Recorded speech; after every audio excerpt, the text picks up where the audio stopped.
சேனலில் வீடியோஸை பார்க்குற அனைவரும் வீடியோ பார்ப்பதற்கு முன்னாடி சப்ஸ்கிரைப் பட்டனை ப்ரெஸ் பண்ணிட்டு அதுக்கப்புறம் அதன் பக்கத்தில் உள்ள பெல் பட்டனை ப்ரெஸ் பண்ணுங்கள். அப்போ தான் நம்மளோட வீடியோ உங்களுக்கு வியூ ஆகும்.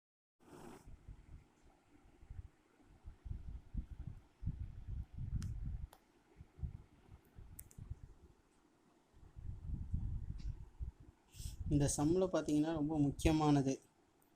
ரொம்ப முக்கியமான சம்முன்னு பார்த்தீங்கன்னா சிஓபி சம்மும் ஒன்று சொல்லலாம். ஓகேங்களா, சிஓபிங்கிறது என்னென்னா உங்களுக்கு வந்து சம்மில் ரிவர்ஸ்டு கார்னாட் சைக்கிள்னு கொடுத்துருவானுங்க.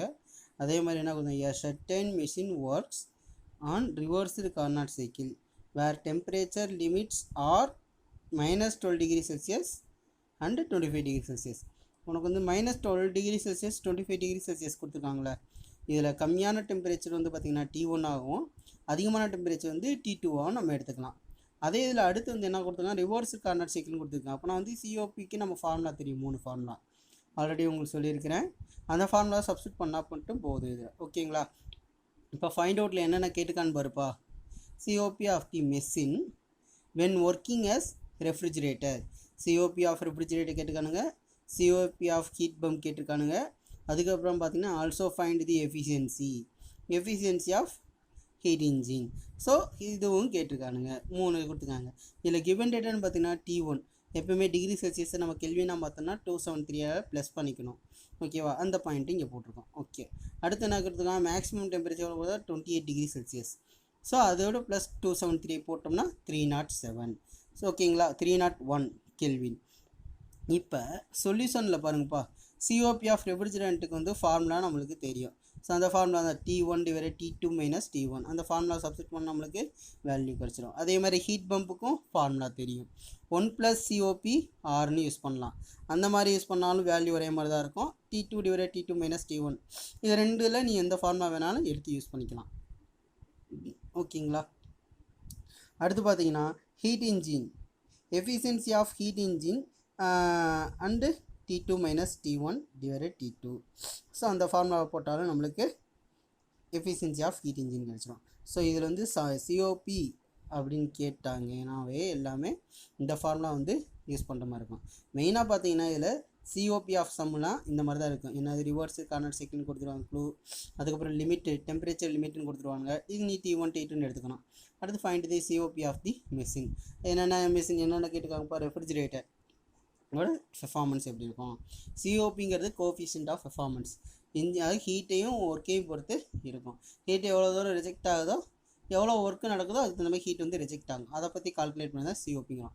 ஒரு பெர்ஃபார்மன்ஸ், வண்டியோட பெர்ஃபார்மன்ஸ் மாதிரி இதில் என்னென்னோட பெர்ஃபார்மன்ஸ் பார்க்குறாங்க, ரெஃப்ரிஜிரேட்டர் பெர்ஃபார்மன்ஸ் மெயினாக வேணும், அடுத்து ஹீட் பம்போட பெர்ஃபார்மன்ஸ் வேணும், அடுத்து ஹீட் இன்ஜினோட எஃபிஷியன்சி. ஓகேங்களா, ஸோ அதைத்தான் சொல்கிறானுங்க. இதில் சம் வந்து என்னென்னா தெளிவாக புரிஞ்சுக்கிட்டிங்கன்னா உங்களுக்கு ஈஸியாக இருக்கும். ரெஃப்ரிஜிரேட்டர்னாவே டெம்பரேச்சர் கம்மியாகணும். அப்போனா நம்மளுக்கு வந்து அதிகமான டெம்பரேச்சர் T2 எடுத்துக்கணும், கம்மியான டெம்பரேச்சர் T1 எடுத்துக்கணும். நம்ம கொடுக்கக்கூடிய இன்லெட் டெம்பரேச்சர் கம்மியாக இருக்கணும்.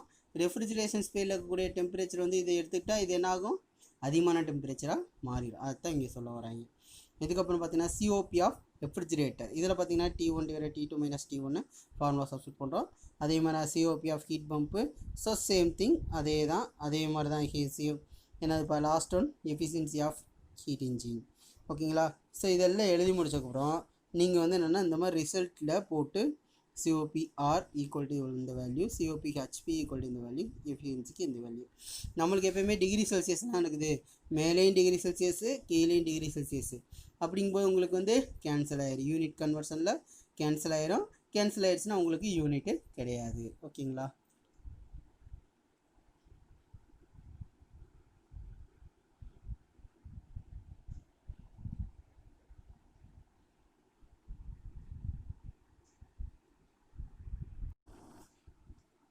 இதில் வந்து நீங்கள் பார்க்கக்கூடியன்னு பார்த்தீங்கன்னா ஐஸ் பிளான் சம்மு வந்து ரொம்ப முக்கியமான சம்மு. ரிப்பீட்டடாக உங்களுக்கு வந்து கொஸ்டினில் வரக்கூடிய ஒவ்வொரு இயரும் வரக்கூடிய ஒரு சம்மாக இருக்குது.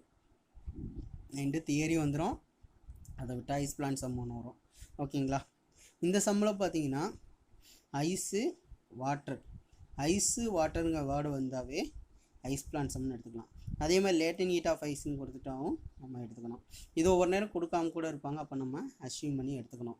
335 kJ/kg நம்ம தெரிஞ்சு வச்சுக்கணும். ஓகேங்களா.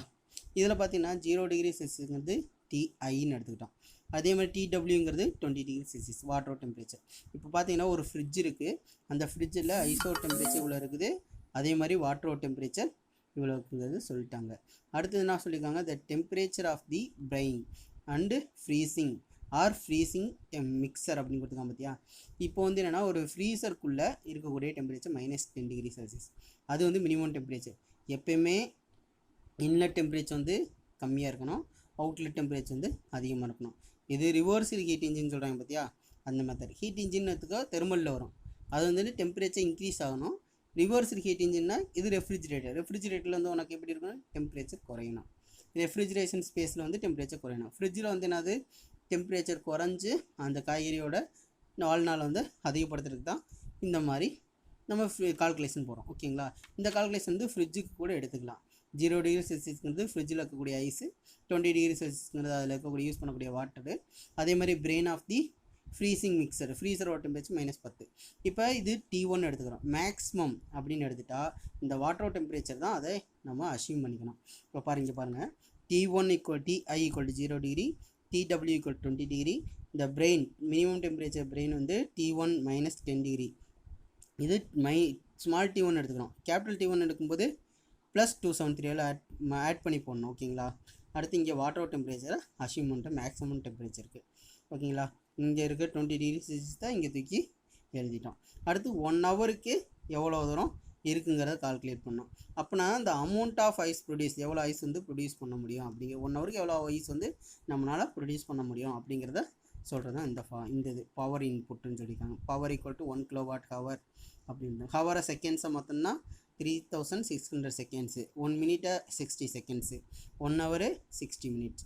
இது உனக்கு ரொம்ப ரொம்ப முக்கியமான பேசிக்ஸ், இதெல்லாம் தெரிஞ்சிருக்கணும்.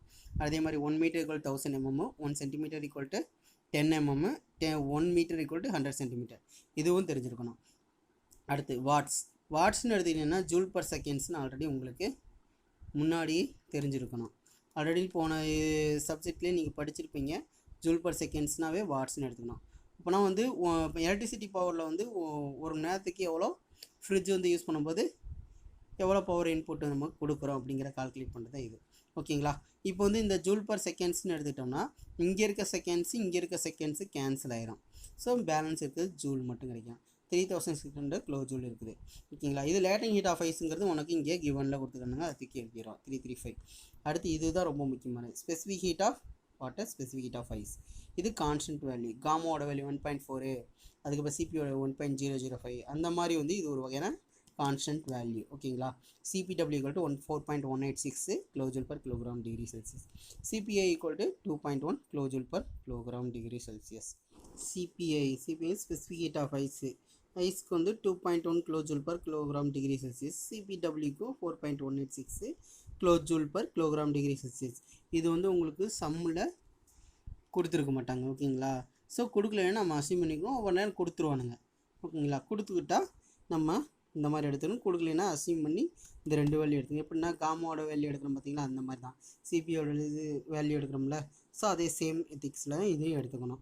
அதுக்கப்புறம் பார்த்தீங்கன்னா இதில் சொல்யூஷன் நம்மளுக்கு தேவையானது என்ன கேட்டிருக்காங்க சம்மில், find the amount of ice produced per kWh அப்படின்னு கேட்டிருக்காங்க. அப்படின்னா எம்ஐ கண்டுபிடிக்கணும். எம்ஐக்கு ஃபார்முலா என்னன்னு பார்த்தீங்கன்னா உங்களுக்கு இதுதான் ஃபார்முலா. எம்ஐக்கு formula MI = P × COP QE. இது P = MI × QE / COP efficiency. Efficiency உனக்கு கிவனில் கொடுக்கல. மெக்கானிக்கல், ஓவரால், எலக்ட்ரிக்கல் இந்த மாதிரி எஃபிஷியன்சி எதுவுமே கொடுக்காதனால அந்த எஃபிஷியன்சியை நம்ம எடுத்துக்கிறோம். அது எலிமினேட் பண்ணதுக்கப்புறம் பேலன்ஸ் இருக்கிறத மட்டும் நம்ம எடுத்துக்கிறோம். அதுலேருந்து எம்ஐ கண்டுபிடிக்கிறோம். P = COP / QE. பியோட வேல்யூ பவர் இன்புட் தெரியும், COP நம்ம அந்த ஃபார்முலா வச்சு கண்டுபிடிக்கணும், QEக்கும் ஃபார்முலா வச்சு கண்டுபிடிச்சா அப்படி டேரெக்டாக சப்ஸ்டிட் பண்ணுற மாதிரி இருக்கும். ஓகேங்களா. ஸோ இது 2 தான் நம்ம கண்டுபிடிக்கக்கூடிய COPயும் QEயும். ஸோ அது இங்கே பார்த்தீங்கன்னா இங்கே இருக்கும் பாருங்கள். COPக்கு என்ன ஃபார்முலானா T1 / T2 - T1. T1ஓட வேல்யூ நம்ம ஆல்ரெடி இங்கே இந்த வேல்யூ தான் எடுத்துக்கணும், 2613,293. இது ரெண்டையும் வச்சு நம்ம கால்குலேட் பண்ணி 8.766 கிடச்சிதா. அடுத்து QEக்கு ஃபார்முலா பார்த்தீங்கன்னா QE ஈக்குவல் டு ஹீட் எக்ஸ்ட்ராக்டர்னு சொல்லுவாங்க. QEங்கிறது என்னென்னா heat extracted LI plus CPW into TW plus CPI into TI. இந்த ஃபார்முலாவில் அப்படியே சப்ஸ்டிட் பண்ணணும்னு பாருங்கள். 335 ஆல்ரெடி LIயோட வேல்யூ கிவனில் கொடுத்துக்கானுங்க. CPW ஆல்ரெடி கான்ஸ்டன்ட் வேல்யூ, 20ங்கிறது வாட்டர் டெம்பரேச்சர் ஆல்ரெடி நம்மளுக்கு கிவனில் இருக்குது. ஸோ அந்த வேல்யூ எடுத்து இங்கே சப்ஸ்டிட் பண்ணி, அதே மாதிரி தான் CPI TI இந்த வேல்யூ எடுத்து சப்ஸ்டிட் பண்ணி நம்ம இதோட வேல்யூ எடுக்கணும். இப்போ 335 0 டிகிரிங்கிறனால 0 மல்டிபிள் டிகிரி செல்சியஸாகவே நம்ம கால்குலேட் பண்ணிக்கலாம். எதுலன்னா இங்கே ஒரு டிகிரி செல்சியஸ் தானே கொடுத்துருக்கானுங்க. ஸோ யூனிட் கன்வர்ஷன் ரொம்ப முக்கியம். யூனிட்டுக்காக நம்ம இந்த யூனிட் வந்து சேஞ்ச் பண்ணுங்கிற அவசியம் கிடையாது. 0 டிகிரி செல்சியஸை அப்படியே எடுத்துக்கலாம், 20 டிகிரி செல்சியஸை அப்படியே எடுத்து, ஏன்னா டிகிரி செல்சியஸ் தானே இருக்குது. ஸோ இதுக்காக அப்படியே நம்ம இங்கே எடுத்து கால்குலேட் பண்ணி போட்டோம்னா 409.72 கிலோஜூல் பர் கிலோகிராம்னு இருக்கும். இதோட யூனிட் கன்வர்சேஷன் பார்த்தீங்கன்னா இதுதான்.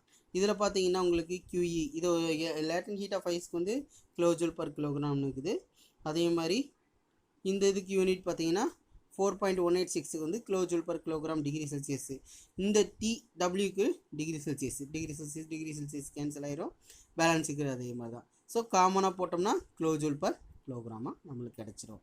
ஓகேங்களா, இது யூனிட் கன்வர்ஷன் ரொம்ப ரொம்ப முக்கியமானது. அடுத்து பார்த்தீங்கன்னா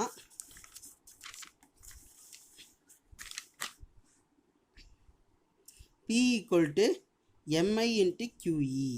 ஸோ இந்த ஃபார்முலாவை வச்சு நம்ம MI கண்டுபிடிக்கணும். ஆல்ரெடி நம்ம முன்னாடி சொன்ன மாதிரி தான் எஃபிஷியன்சி இல்லை. ஸோ அதனால் எடுத்துக்கிறோம். எடுத்துகிட்டு பேலன்ஸுக்கு மட்டும் போடுறோம். அதுலேருந்து MIயோட வேல்யூ கண்டுபிடிக்கிறோம். COP தெரியும், QE தெரியும், P தெரியும். மூணே சப்ஸ்டிட் பண்ணால் நம்மளுக்கு MIயோட வேல்யூ கிடச்சிது. இதுக்கு யூனிட் கன்வர்ஷன் எப்படின்னு பாருங்கள்.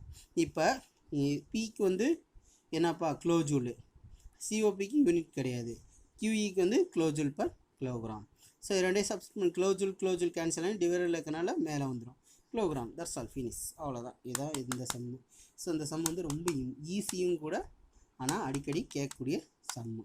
ஓகேங்களா, கிளியராக கொஞ்சம் படிச்சிங்கன்னா உங்களுக்கு ஈஸியாக இருக்கும். தேர்டு ப்ராப்ளம் பார்த்தீங்கன்னா கெப்பாசிட்டி சம். கெப்பாசிட்டி சம்ங்கிறதுனா ஒரு மிஷினோட கெப்பாசிட்டி எவ்வளோ தான் அது வெயிட்டு தாங்கும். இதுக்கு மேலே வச்சுன்னா இது அன்லிமிட்டட், இதுக்கு மேலே வச்சுன்னா வந்து ஓவர்லோடு, கெப்பாசிட்டி தாங்காது அப்படிங்கிற மாதிரி சொல்லுவது. ஃப்ரிட்ஜ் ஃப்ரிட்ஜில் வந்து கம்மியான லோடு வைக்கலாம், அதிகமான லோடு வைக்கலாம்.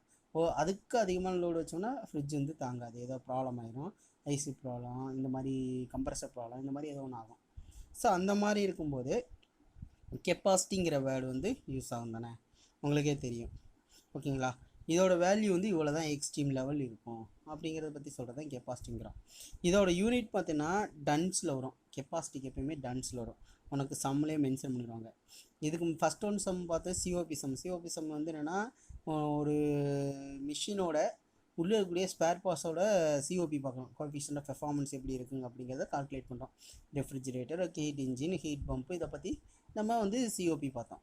அதுக்கு அடுத்த சம்மில் வந்து ஐஸ் பிளான்ட்டு, ஐஸ் மேக்கிங் வந்து எவ்வளோ தூரம் ஆகுது, 1 ஹவருக்கு எவ்வளோ பவர் யூனிட் இழுக்குது, அதே மாதிரி ஐஸ் பிளான்ட் வந்து எவ்வளோ தூரம் கிரியேட் ஆகுது அப்படிங்கிறத பற்றி சொன்னாங்க. ஓகேங்களா, அதே மாதிரி தான் இதுலேயும் பார்த்தீங்கன்னா இந்த சம்மில் பார்த்தீங்கன்னா கெப்பாசிட்டி சம். ஒரு ஃப்ரிட்ஜ் எடுத்துகிட்டால், எந்த ஒரு மிஷின் எடுத்துட்டாலும் அது கெப்பாசிட்டி ரொம்ப ரொம்ப முக்கியமான ஒன்று. கெப்பாசிட்டிங்கிறது என்னென்னா ஒரு பொருளோட மேக்ஸிமம் லெவல் இவ்வளோ தான் இது தாங்க முடியும், இதுக்கு மேலே போனால் தாங்காது அப்படிங்கிற மாதிரி சொல்கிறது. ஸோ இதில் வந்து பார்த்தீங்கன்னா இது refrigeration system operates on the reversed Carnot cycle between the temperature limits 28 degree Celsius 12 degree Celsius. Temperature limit கொடுத்துட்டாங்க, T2 T1 கொடுத்தாங்க. மேக்ஸிமம் அதிகமான டெம்பரேச்சர் T2 ஆகும், கம்மியான டெம்பரேச்சர் T1 எடுத்துக்கணும். கெப்பாசிட்டி ஆஃப் தி மிஷின் எவ்வளோ 10 tons கொடுத்துருக்காங்க, இது Cன்னு எடுத்துக்கணும்.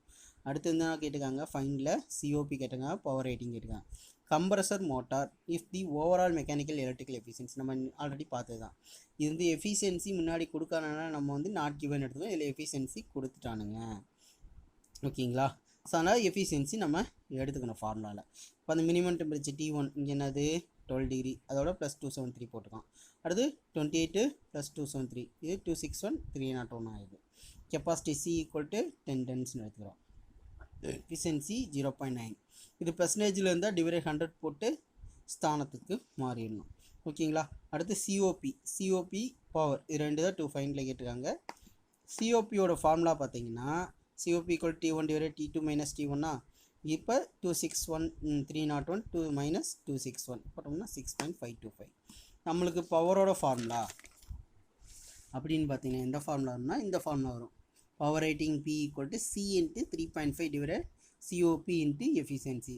இப்போ பார்த்தீங்கன்னா நம்ம ஐஸ் பிளான் சம்முக்கு இதே பவரோட ஃபார்முலா தான் வருது. ஆனால் ஐஸ் பிளான் சம் வந்து எம்ஐங்கிற வேர்டு வரும். ஓகேங்களா? இதில் பார்த்தீங்கன்னா சிங்கிற வேர்டு வருது. சிங்கிறது கெப்பாசிட்டி கொடுத்துட்டா சிங்கிற வேர்டு வந்து எங்கே இருக்குதோ அந்த இடத்துல கெப்பாசிட்டி சம்மில் கொடுத்துட்டா இந்த ஃபார்முலா நம்ம யூஸ் பண்ணோம். ஓகேங்களா? இப்போ C × 3.5 ரெண்டுமே சேர்ந்த மாதிரி கேட்பாங்க. கெப்பாசிட்டியும் கொடுத்துருவாங்க ஐஸ் பிளான் சம்லே. அப்போ இந்த ஃபார்முலா சப்ஸ்டிட் பண்ணி நம்ம கெப்பாசிட்டி கண்டுபிடிக்கிற மாதிரி இருக்கும். ஓகேங்களா? அப்படின்னா COP நம்மளுக்கு ஆல்ரெடி தெரியும். 3.5ங்கிறது கான்ஸ்டன்ட் வேல்யூ. எஃபிஷியன்சி நம்மளுக்கு தெரியும். ஸோ C நம்மளுக்கு ஆல்ரெடி தெரியும் 10 டென்ஸ். ஸோ இதுக்கு எல்லா வேல்யூவும் தெரியும். அந்த வேல்யூ வச்சு நம்ம இதை கால்குலேட் பண்ணிக்கலாம். புரியுதுங்களா நான் சொல்கிறது? ஐஸ் பிளான் சம்மில் எம்ஐன்னு இங்கே வரும். ஃபார்முலா பவருக்கு ஃபார்முலா வேறு மாதிரி இருக்கும். ஆனால் இது கெப்பாசிட்டி சம்முன்னா இந்த ஃபார்முலா வச்சு நம்ம சப்ஸ்டிட் பண்ணணும். கெப்பாசிட்டின்னு வந்துட்டால் இந்த ஃபார்முலா யூஸ் பண்ணணும். கெப்பாசிட்டி கண்டுபிடிக்கிற இடத்துல மட்டும் யூஸ் பண்ணணும். ஓகேங்களா? பவர் ரேட்டிங்க்கு இந்த ஃபார்முலா 5.959 கிலோவாட். ஓகேங்களா? இந்த சம் வந்து ரொம்ப ரொம்ப முக்கியமான சம்ப்பா. உங்களுக்கு வந்து இந்த சம் வந்து ரொம்ப யூஸ்ஃபுல்லாகவும் இருக்கும், அதே மாதிரி ஈஸியாகவும் இருக்கும். ஈஸியான மெத்தடில் வந்து மார்க்கை ஸ்கோர் பண்ணுறதுக்கு இந்த மெத்தடு வந்து உங்களுக்கு யூஸ்ஃபுல்லாக இருக்கும். ஓகேங்களா? அடுத்து நம்ம பார்க்க போகிறது பார்த்திங்கன்னா ஃபிஷ் சம்ப்பா. இது வந்து இதுவும் அதே மாதிரி தான். ஆனால் ஃபஸ்ட் ஒன்று வந்து COP கண்டுபிடிக்கணும்னு பார்த்தோம். செகண்ட் ஒன்று வந்து ஐஸ் பிளான்ட் ஐஸ் மேக்கிங் எவ்வளோ தூரம் இருக்கும் ஃப்ரிட்ஜில் அப்படிங்கிறத பார்த்தோம். தேர்ட் வந்து அதுக்கு ஃப்ரிட்ஜோட கெப்பாசிட்டி அது எவ்வளோ லோடு தாங்கும் அப்படிங்கிறத கால்குலேஷன் இருக்கும். ஸோ அதை பார்த்தோம். இப்போ ஃபோர்த் ஒன்று பார்த்திங்கன்னா ஃபிஷ்ஷு. ஒரு மீனை வந்து பதப்படுத்துறதுக்கு எவ்வளோ நேரம் ஆகும், ஸோ எவ்வளோ கூலிங் நம்ம பண்ணணும் அப்படிங்கிற கால்குலேஷனு ப்ளஸ் அதோட கெப்பாசிட்டி எவ்வளோ தூரம் ஃபிஷ் வந்து உள்ளே அடக்கி வைக்கலாம் அப்படிங்கிறதை நம்ம இந்த சம்மில் பார்க்கலாம், கால்குலேட் பண்ணி பார்க்கலாம். இப்போ பார்த்தீங்கன்னா a refrigeration plant is required to store 15 tons அப்படிங்கிறது ஸ்டோர்னாவே மாஸ். ஸோ மாஸோட வேல்யூ கொடுத்துட்டாங்க. அடுத்து என்ன சொல்லியிருக்காங்க, the fish is supplied at temperature. ஃபிஷ்ஷோட சப்ளைடு டெம்பரேச்சர் எப்பயுமே ஃபிஷ்ஷோட டெம்பரேச்சர் இல்லாட்டி ஏதோ ஒரு பீஃப் ஏதோ ஒரு ஆப்ஜெக்டோட டெம்பரேச்சர்னாவே நம்மளுக்கு T2ன்னு எடுத்துக்கணும். அதே இது fish is maintained at -8 degree Celsius கொடுத்துருக்காங்க பார்த்தியா, அது வந்து T1 எடுத்துக்கணும். மினிமம் டெம்பரேச்சர் இது, மேக்ஸிமம் டெம்பரேச்சர் அது. ஓகேங்களா? இப்போ specific heat of fish above freezing point CPFA அது வந்து ஓகேங்களா. அது specific heat of below freezing point. இதுக்கு வந்து என்ன எடுத்துக்கோம், CPFB 2.9, இது 1.26. இது மெயின்டைன் டெம்பரேச்சர் T1 சொன்னல அதே தான். அடுத்து ஃப்ரீசிங் பாயிண்ட் உள்ளே வைக்கக்கூடிய அந்த ஃப்ரீசிங் பாயிண்ட் நம்ம செட் பண்ணிக்கலாம் -4 டிகிரி செல்சியஸ். அப்படின்னா தான் உனக்கு வந்து லைஃப் டைம் வந்து இன்க்ரீஸ் ஆகும். ஓகேங்களா? இப்போ பார்த்தீங்கன்னா நான் சொன்ன வந்து இது வந்து MF ஸ்டோரேஜ்னு இருக்கிறது 15 டன்ஸ்ன்னு சொல்கிறோம். ஓகேங்களா? ஸ்டோரேஜ்னு இந்த ஃபிஷ்ஷுன்னு வந்துச்சுனாவே ஃபிஷ் சம்னு அர்த்தம். இந்த ஃபிஷ் சம்மில் பார்த்தீங்கன்னா 15 டன்ஸ். நம்ம என்னென்ன கண்டுபிடிக்கணும், கெப்பாசிட்டி கண்டுபிடிக்கணும், டைம் கண்டுபிடிக்கணும், எவ்வளோ நேரம் ஃபிஷ் வந்து வச்சுருக்கலாம், எவ்வளோ கெப்பாசிட்டி வந்து உள்ளே தாங்கும் அப்படிங்கிறத ஃப்ரிட்ஜை பொறுத்தவரை பார்க்க போகிறோம். ஓகேங்களா? இப்போ இதில் வந்து பார்த்திங்கன்னா 15 டன்ஸ் ஆல்ரெடி தெரியும். அதே தான் வந்து இது டெம்பரேச்சர் இது வந்து சப்ளைடு ஃபிஷ்ஷோட டெம்பரேச்சர் எப்பயுமே மேக்ஸிமமாக இருக்கும்.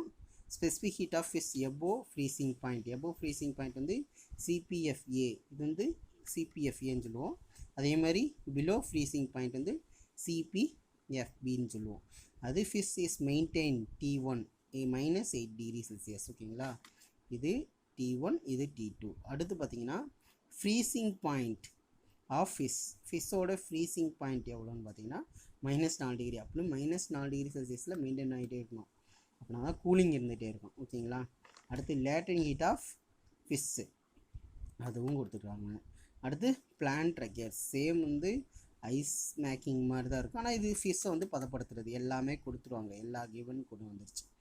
இப்போ நம்மளுக்கு வந்து இதில் மெயினாக பார்த்திங்கன்னா நம்ம டைம் டேக்கன்ங்கிறனால அச்சீவ் கூலிங் கரெக்டான கூலிங் வந்து எவ்வளோ வைக்கணும், எவ்வளோ நேரம் தாங்க அப்படிங்கிற கால்குலேட் பண்ணுறதுனால நம்மளுக்கு ஆக்சுவல் COP மெயினாக கண்டுபிடிக்கணும்.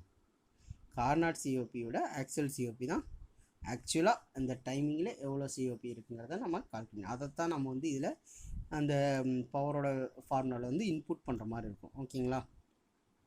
இப்போ பார்த்தீங்கன்னா பாருங்கள், மாஸ் mf = 15 tons ஆல்ரெடி நமக்கு கொடுத்தது தான் இங்கே இருக்கிறது.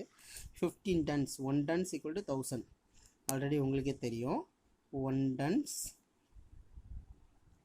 = 1000 கிலோகிராம். ஓகேங்களா? ஸோ அந்த மெத்தட் தான் இதுவும் போட்டிருக்கேன். 1 ton = 1000 கிலோகிராம் ரெண்டையும் மல்டிபிள் பண்ணி போட்டாச்சு. அடுத்து வந்து என்ன கொடுத்துருக்காங்க, minimum temperature. Minimum T1 = -8 273 plus பண்ணி போட்டோம் 265 கெல்வின். நான் சொன்ன மாதிரி தான் மினிமம் T1ஓட வந்து மினிமம் T1ங்கிறது வந்து 8 டிகிரி செல்சியஸ் -8 டிகிரி செல்சியஸ். ஆனால் இங்கே வந்து எடுத்துக்கிட்டாங்க எல்லாமே எதனால் டிகிரி செல்சியஸை எல்லாமே வந்து இருக்கனால டிகிரி செல்சியஸாகவே இதில் எடுத்துட்டாங்க. கெல்வினை மாற்றணுங்கிற சிஓபிக்கு மட்டும் கெல்வினை மாற்றிட்டா ரொம்ப நல்லது, யூஸ்ஃபுல்லாக இருக்கும். அதுக்காண்டி சிஓபிக்கு மட்டும் கெல்வினை மாற்றிக்கலாம், டிகிரி செல்சியஸ்க்காகவும் போட்டுக்கலாம். ஓகேங்களா? அடுத்து specific heat of fish above freezing point CPFA 2.9 kilojoule per kilogram degree Celsius. ஓகேங்களா? அதே மாதிரி பிலோ ஃப்ரீசிங் பாயிண்ட்டும் சேம் திங்ஸ். ஓகேங்களா? ஸோ இதில் பார்த்தீங்கன்னா freezing point of fish temperature எவ்வளோ, TF = -4 degree Celsius. Freezing point of fish temperature இங்கே கொடுத்துருக்காங்க பாரு. நான் ஃப்ரீசிங் பாயிண்ட் சொன்ன பற்றி அதே தான் இங்கே கொடுத்துருக்காங்க, -4 டிகிரி செல்சியஸ். அடுத்து லேட்டன் ஹீட் ஆஃப் ஃபிஷ்ஷு அது கொடுத்துட்டானுங்க. அடுத்து பவர் இங்கே கொடுத்துக்கலாம் பாருங்க. Plant ரெக்யூர்ட்ஸ் 60 kilowatts. கிலோவாட்ஸ்னாவே பவர்னு தான் நம்ம எடுத்துக்கணும், அது ஜூல் பர் செகண்ட்ஸை மாற்றிக்கலாம். ஆக்சுவல் சிஓபி அது இருக்கிறதா அப்படிங்கிறது 0.3 கார்னாட் சிஓபி. இப்போ கெப்பாசிட்டி தான் நம்மளுக்கு கேட்டுக்காங்க, டைம் டேக்கன் என்ன டு ஃபைண்டில் என்ன கேட்டுக்காங்க, capacity of the plant and time taken to achieve cooling கேட்டுக்காங்க. ஸோ அதை இங்கே எடுத்து எழுதிக்கிறோம். ஓகேங்களா? அடுத்து வந்து என்ன பண்ணணும்னா இதில் மெயினாக ஃபஸ்ட்டு கார்னாட் சிஓபிங்கிற இந்த ரெஃப்ரிஜிரேஷன் அந்த ஃபார்முலா போட்டு கார்னாட் சிஓபி கண்டுபிடிச்சலாம். அடுத்து இதுலேருந்து ஆக்சுவல் சிஓபி அந்த இது மெத்தட் இருக்குது பார்த்தீங்களா, லாஸ்ட்டாக ஒன்று அஷ்யூம் போட்டு கொடுத்துருக்காங்களே கிவனில். ஸோ அதுக்காக எடுத்துக்கலாம். அஷ்யூம் போட்டு கொடுக்கலன்னா நம்ம கார்னாட் இந்த சிஓபிக்காகவே வச்சுக்கலாம். அஷ்யூம் போட்டு கொடுத்துருக்கனால ஆக்சுவல் சிஓபி = 0.3 கார்னாட் சிஓபின்னு கொடுத்துருக்கனால இந்த இதை கண்டுபிடிச்சி இதை மல்டிபிள் பண்ணணும். இல்லாட்டி இந்த வேல்யூ இந்த சிஓபி வந்து எல்லாத்துக்கும் யூஸ் பண்ணிக்கலாம். ஓகேங்களா? இப்போ இந்த சிஓபி எடுத்தாச்சா? அடுத்து வந்து பார்த்துக்கோங்க, இது ஐஸ் பிளான்ட்டோட ஃபார்முலா மாதிரியே தான் இருக்கணும், ஆனால் கொஞ்சம் சேஞ்சஸாக இருக்கும். QE = LF plus CPFA. FAங்கிறது ஸ்பெசிஃபிக் ஹீட் ஆஃப் என்னது எபோவ் ஃப்ரீசிங். ஓகேங்களா? இது T2ங்கிறது மேக்ஸிமம் டெம்பரேச்சரில் இந்த வேல்யூ T2. ஓகேங்களா? இந்த வேல்யூ -30 டிகிரி செல்சியஸ் இங்கே இருக்குது பார்த்தியா, ஃபிஷ்ஷோட டெம்பரேச்சர். இது T2. இது வந்து T1 டிகிரி செல்சியஸில் ஸ்மால் T2 ஸ்மால் T1 நம்ம எடுத்துக்கிறோம் டிகிரி செல்சியஸில் இருக்கும்போது. ஓகேங்களா? அதை தான் இங்கே சொல்கிறோம், T2 - TFP freezing point already நம்மளுக்கு இங்கே இருக்குது பார்த்தியா, இதை TFன்னு எடுத்துக்கலாம். ஓகேங்களா? இங்கே நோட் பண்ணிப்போம் பாருங்க, TF -4 டிகிரி செல்சியஸ். ஓகேங்களா? அடுத்து பார்த்திங்கன்னா ஸோ 2 வந்துடுச்சு. அடுத்து CPFB அதே தான் ஸ்பெசிஃபிக் ஹீட்டாக என்னது பிலோ ஃப்ரீசிங்கோட பாயிண்ட்டு நம்மளுக்கு இங்கே இருக்குது, இந்த 1.26 இதை எடுத்துக்கணும், அதே தான் இங்கே எடுத்துக்கணும். அடுத்து TFPங்கிறது இந்த ஃப்ரீசிங் பாயிண்டோட டெம்பரேச்சர், T1ங்கிறது -8 டிகிரி செல்சியஸ். ஸோ இதை அப்படியே சப்ஸ்டிட் பண்ணுறாங்களா, 235 2.9 30 -4 and then 1.26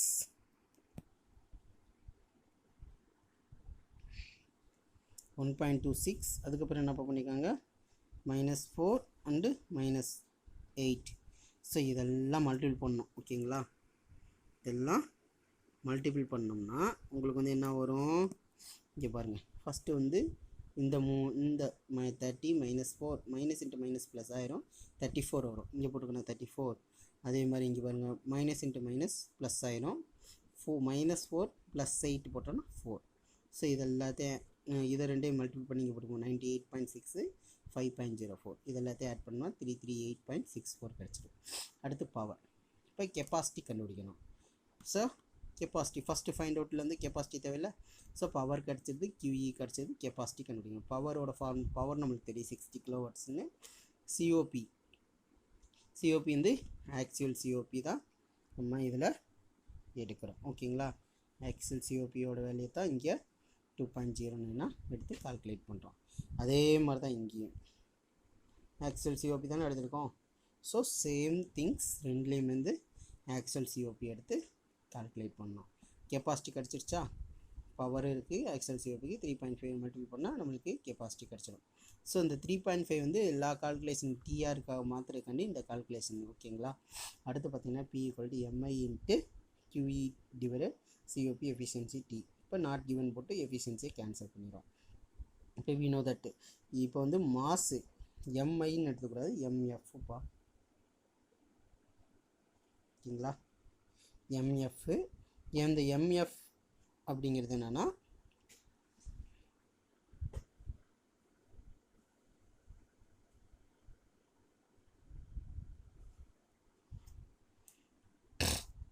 நான் ஐஸ் பிளான்ட் சம் ஞாபகத்திலே போட்டேன்.